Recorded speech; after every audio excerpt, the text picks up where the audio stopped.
Hi everyone, welcome back to Cassandra's Plants. Today I'm going to be showing you, or hoping to show you, how to grow an avocado from an avocado pit or stone or whatever you want to call it, seed out of an avocado. So I've done this before from a seed and I did it completely differently, and I realised that I'd done it completely wrong. So this time I thought I'd show everybody the right way to do it. And we'll do a couple of update videos just to show you progress. So now we've got the biggest jar ever here with water, because we're going to propagate it in water, as I've literally got plants propagating all over the place, and this was the only one I had left. So hopefully it will work quite well, as I know that they get pretty long roots and they do take a good few months to get going. So there are two ways to do it, and as you can see, this one I've got has been drying for about a week or so, because what I didn't realise last time is you actually have to peel it, and what I did was I didn't peel it, I didn't do anything with it, and just put it in the water with some cocktail sticks in it, and it just rotted. So that is not the way to go. So you can let it dry so that it's easy to peel like this one, or you can peel it straight out the fruit with a knife as if you were peeling an apple or something, just to take this outer skin off, because this really restricts the ability for, you know, the new shoots and the roots to come out, as it's pretty tough. It feels like the skin you get inside a walnut, if you've ever had a fresh walnut, a bit like that. So it's quite tough, and it actually feels a bit like a walnut, but it's definitely an avocado. So I'm just going to peel this off. As you can see, it's quite hot. It's quite difficult to get off, and it's even more difficult to do when it's fresh. I think you'd have to have some serious knife skills, because you don't actually want to damage the seed. You want to do it so you're just getting the skin, not like peeling an apple or a potato where you might take off chunks with it. I mean, I'm quite lucky, I've got quite long nails, but if you didn't and you needed to do it with a knife, it would be quite difficult as this. And now this has been drying for, I'd say, well over a week, and it's still quite stuck to the seed. So I'm not exactly sure how long you're meant to leave it.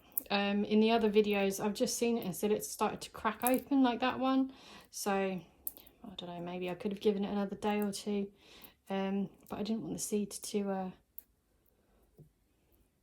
be too dried out, and then it add loads of extra time to the process, as I've been desperate for a little avocado tree for ages, because not only do I love avocados, I think that they actually look really good, and if you haven't seen what an avocado tree looks like, even a baby one,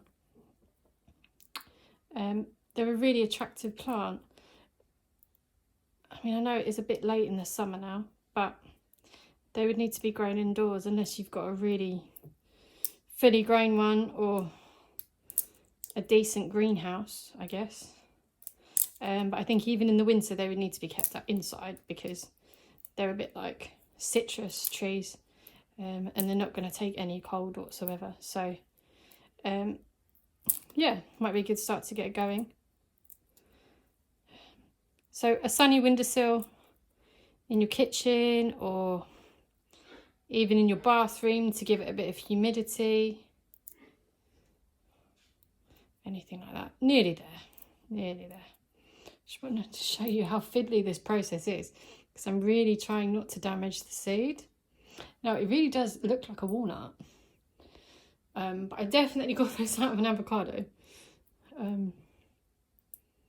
So it is definitely, I don't know what variety of avocado it is, mind you.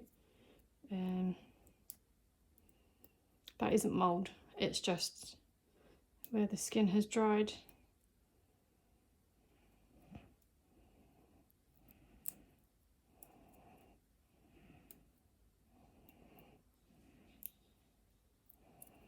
Nearly there.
Right, I think that's as good as it's gonna get. It's a good job I sped that up, or that would have been soul destroying, I think. But so I think I've either let this dry too much or not enough, because it's all the wrinkles in it that's holding the skin in, or it like sucked into them. I'm not sure. So the other important thing to understand about avocado pips or pits is that there's a natural fault line within the seed, and as you can see on this one, it is been nicely defined for me with a big black line. I don't know if it's meant to be black, and I'm hoping that that doesn't mean it's rotten inside. It's pretty solid, and it doesn't feel soft or anything, so we're going to give it a go anyway. So when you're putting in the cocktail sticks to hold it up above the water, it's really important that you don't put it in this line, because this is the natural line where the seed will split and the roots and the shoots will come out from. So if you've put the cocktail stick in there, which I think I did last time, as I thought, oh look, that's a nice natural hole, I'll put it in there. No, it will kill it basically, and it will stop it splitting and it will stop the roots coming out. So what you want to do is, and everywhere I've seen, 3 is the best. So you want to put 1 in that side.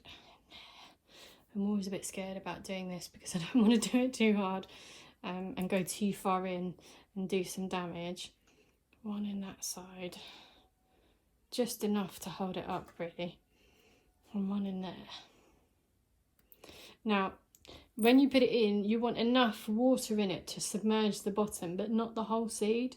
So that's about as deep as I'm going to put it.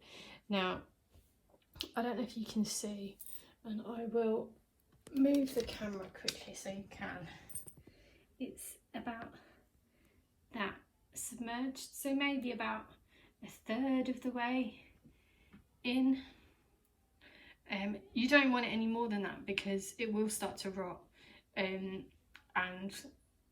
yeah, you kind of just want it touching the water, just to make sure that it doesn't get too wet or too submerged or anything.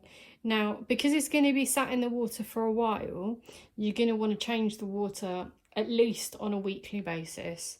Top it up if it starts to evaporate and you notice that it's getting a bit low, but it will start getting algae and going green and looking a bit horrible.